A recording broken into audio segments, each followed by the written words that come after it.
Hi, welcome to Adelaide Eternal. My name's Lachlan Saunders. I'm from CBRMTG and I'm here to show you my lands Highlander deck. I call this deck Gardening Australia, and it's kind of loosely based on the Legacy Lands deck, with throwbacks to the old Fast Bond, Zuran Orb, Crucible of Worlds combo, with a new edition of Crucible on Legs, Ramunap Excavator. So I built this deck because I wanted to make Squandered Resources a good card. I played with it a bunch using the Cadaverous Bloom combo deck from a very, very long time ago with in Vision's block, and Squandered Resources always seemed like a card that was begging to be used and abused.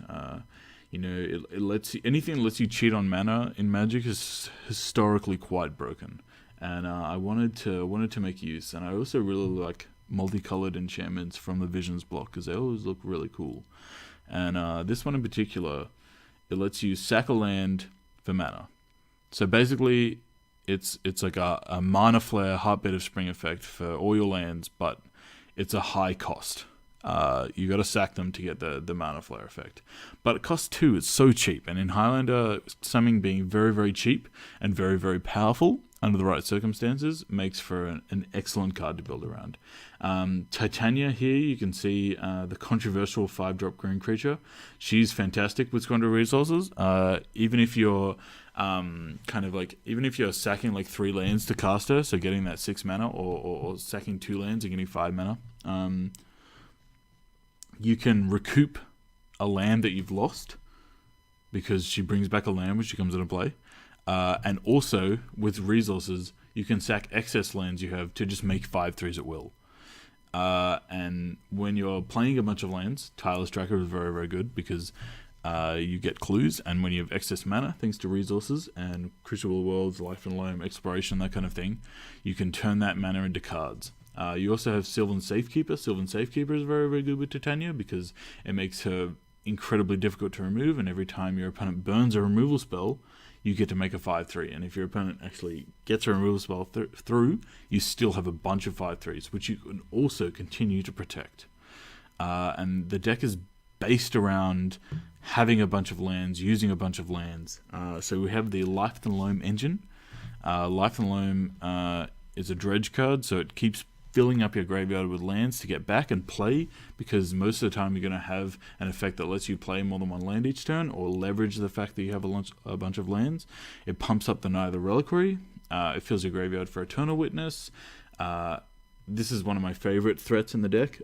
Centaur Vinecrasher. Centaur Vinecrasher enters the battlefield with a number of +1/+1 counters on it equal to the number of land cards in all graveyards. It's a 1/1, but it's going to be a lot bigger than that. It also has Trample, which is one of the biggest things about it. When you've got a bunch of 5/3s and stuff, your opponent can play Lingering Souls and chump and maybe get out of it. Centaur Vinecrasher, it keeps on crashing through. It just tramples way over those blockers. And also, whenever a land card is put into any graveyard, you may pay green. If you do, return Centaur Vinecrasher from your graveyard to hand. Now that means any graveyard, a land card, any graveyard. So if your opponent cracks a fetch, you can get this guy back, which is just so sweet when your opponent's like, all right, crack a fetch, end of turn, you're like, all right, get back a guy that's going to be huge next turn. And one of the best things about this deck is the land destruction package. So you have Strip Mine, you have Wasteland, you have Life and Loam to get them back and keep playing them over and over again. And that's one of the best enablers for garbage I can think of in Highlander. Whenever I want to do something dumb, I'm going to start with a Strip Mine Wasteland package because, worst comes to worst, your opponent can't play spells, you're free to do whatever you want. Speaking of doing whatever you want, Living Wish. Living Wish is my favorite card in this deck, and I love wish boards. I love the versatility of having 15 cards or 15-ish cards contained in a single entity. Living Wish is a card that lets you get stuff from your sideboard. Now I'll just pop out the sideboard here so you guys can see what the wish targets are. So we have Terrestrial Revoker, which is going to answer those pesky planeswalkers. Walking Ballista, which is both a win condition and can answer creatures. When you've got the infinite mana provided by Fastbond, Crucible, and Zuran Orb, Walking Ballista is a very, very easy way to win. Even if you've tutored for it early on, you can recur it using Buried Ruin, which is a land in the deck. It sacks to get back an artifact. you can recur it, so you can shoot it for it early, deal with a couple things, and then get it back and kill them. Manglehorn is another addition to the deck. Came out in Armingket, so pretty recent addition. It's just another kind of Reclamation Sage effect. I moved Reclamation Sage to the main. Sometimes I have it board, sometimes I have it main, depending on if I want to play something a little more spicy in the main deck. It's a pretty flexible slot. Because of the Living Wish, it allows you to have access to a bunch of answers in your board, so you don't feel so pressured to have stuff to answer things in the main. Shriekmaw is an excellent way to kill annoying creatures. Hexmage.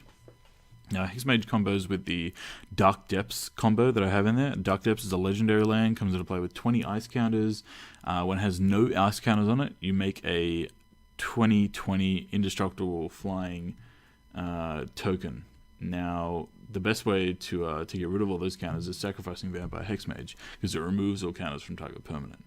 Other targets, I have a Ghost Quarter, Glacial Chasm, and Tabernacle, and these are all like flexible little answers. Glacial Chasm combos with Fastbond, because Fastbond deals you damage, and Glacial Chasm says, hey, you don't take damage. Tabernacle is excellent at cleaning up creature decks.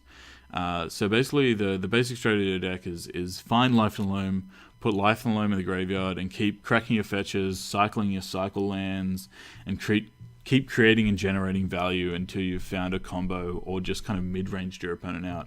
Like this is a combo deck, but you can also just play your Tireless Trackers and idiots and beat them to death that way. I definitely advise checking out this deck. It's a lot of fun to play.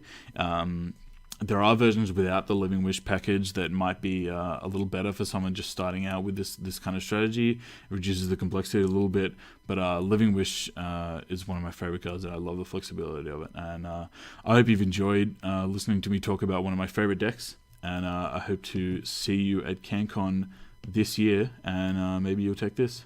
Thanks.